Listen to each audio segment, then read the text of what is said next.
Salut, c'est Trado. Alors avant de commencer cette analyse hebdomadaire de l'or et de l'argent, je vais répondre à la question qui me demandait toutes les semaines. Pourquoi, Trado, tu achètes uniquement de l'or et de l'argent physique et pas des produits dérivés? La raison, elle est très simple, c'est que lorsque l'on achète des produits dérivés indexés sur l'or, comme des trackers, des CFD, des turbos, des varans et autres certificats, on ne possède pas de l'or. Dans 99% des cas, les institutions qui émettent ces produits dérivés ne possèdent pas l'or qu'elles sont censées répliquer. C'est simplement un produit mathématique, c'est-à-dire que si, comme moi, vous achetez de l'or et de l'argent dans une optique de long terme, une optique patrimoniale, une optique de transmission, une optique de retraite, eh bien, ou une assurance anti-chaos, eh bien, il faut savoir que les produits dérivés ne constituent pas du tout la même sécurité, puisqu'encore une fois, c'est un produit mathématique qui ne vaut que tant que l'institution en question cote le produit. Et si vous vous ruez auprès de la banque ou de l'institution pour avoir des pièces ou de l'argent sonnant et trébuchant, vous n'en aurez pas dans 99% des cas, encore une fois, parce que c'est simplement des produits mathématiques qui répliquent l'évolution des métaux précieux et pas des métaux précieux eux-mêmes.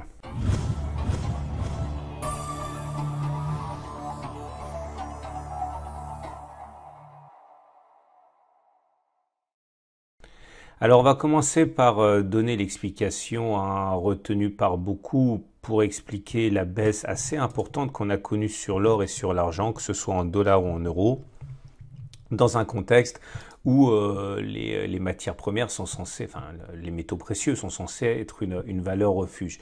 Alors la raison qui est évoquée et qui est sans doute la bonne, c'est que tout simplement l'or a été victime de son statut de valeur refuge, c'est-à-dire que beaucoup d'institutions financières, beaucoup de gérants de fonds, beaucoup d'organismes censés finalement faire fructifier les avoirs et les actifs des gens, eh bien se sont retrouvés dans une situation où ces institutions ont dû faire face aux pertes importantes sur les indices et sur les actions.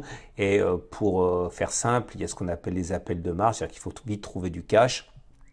Et ces institutions ont vendu ce qui avait beaucoup augmenté, et le cash a été trouvé en vendant de l'or et de l'argent dont les progressions ont été importantes ces dernières semaines, y compris pendant que les marchés baissaient.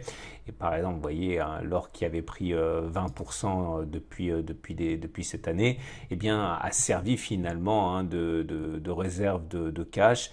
Et les institutions ont vendu de l'or et de l'argent pour faire face aux pertes qu'elles subissaient sur les actions et les indices, mais il n'y a au sens des analystes aucun signe de retournement de tendance dans la confiance et dans les fondamentaux de l'or.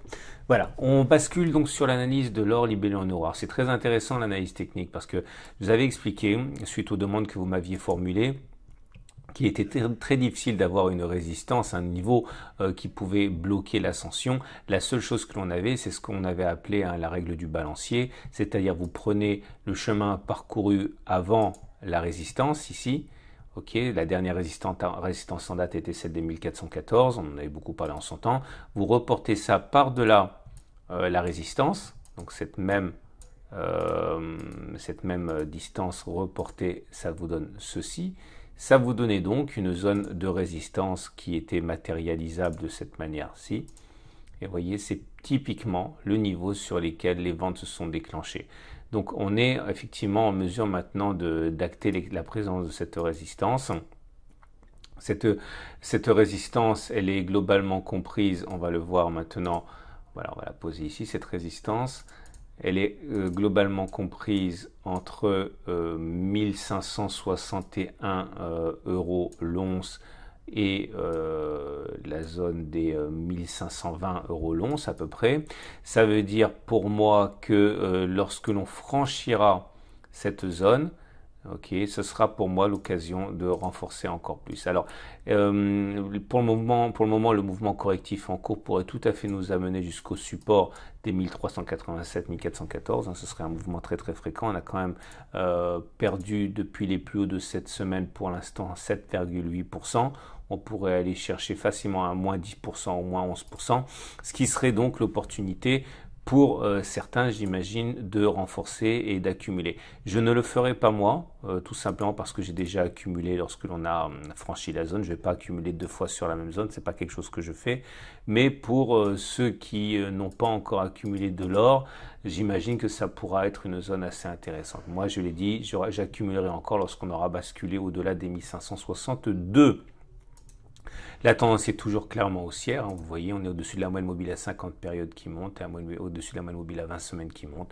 Donc dans ces conditions, on a plus de chances d'aller percuter et tenter de casser cette zone de résistance que de ne pas le faire.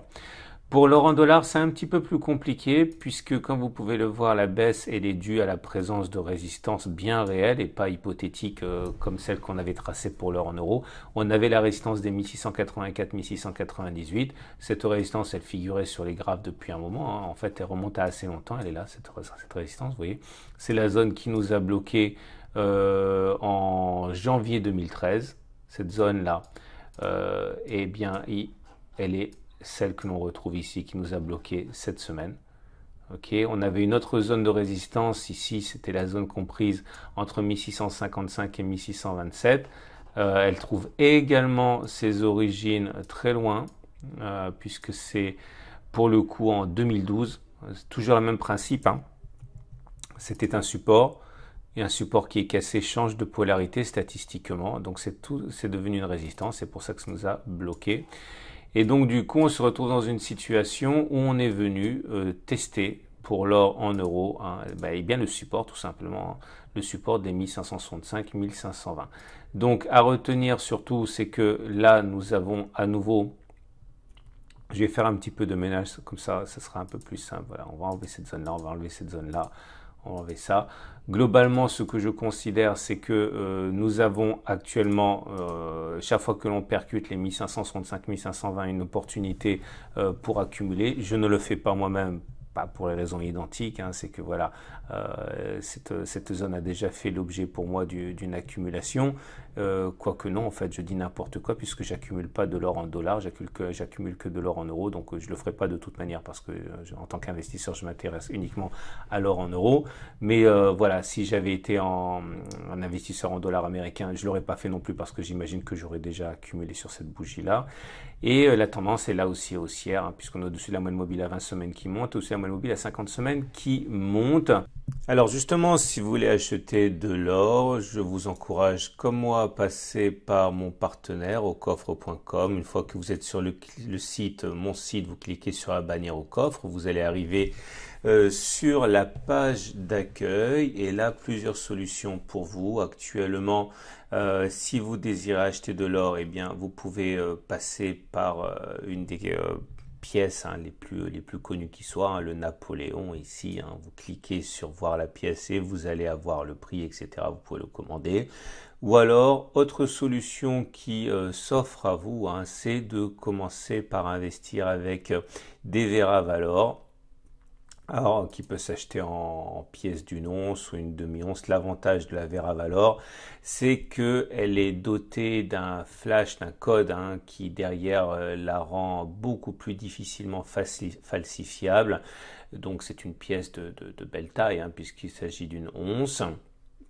Alors je vous donne un exemple, si vous cliquez sur la pièce, vous allez avoir accès à une page où on va vous montrer ce à quoi ressemble la pièce, etc. Bon, vous avez d'autres solutions également, vous pouvez acheter des packs, notamment le pack Gibraltar.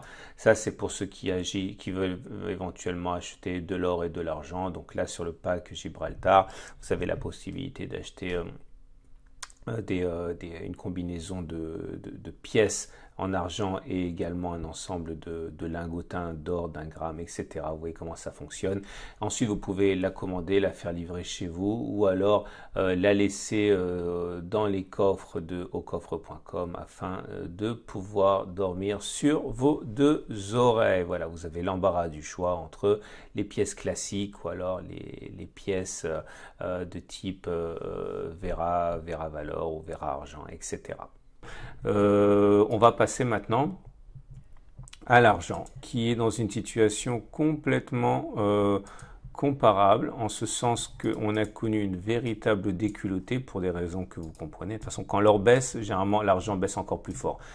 Et voilà, l'argent avait bien monté, hein, depuis décembre 2019, l'argent avait pris 17%. Donc voilà, les gérants de fonds ont cherché l'argent là où ils en avaient et auprès de ce qui avait bien augmenté.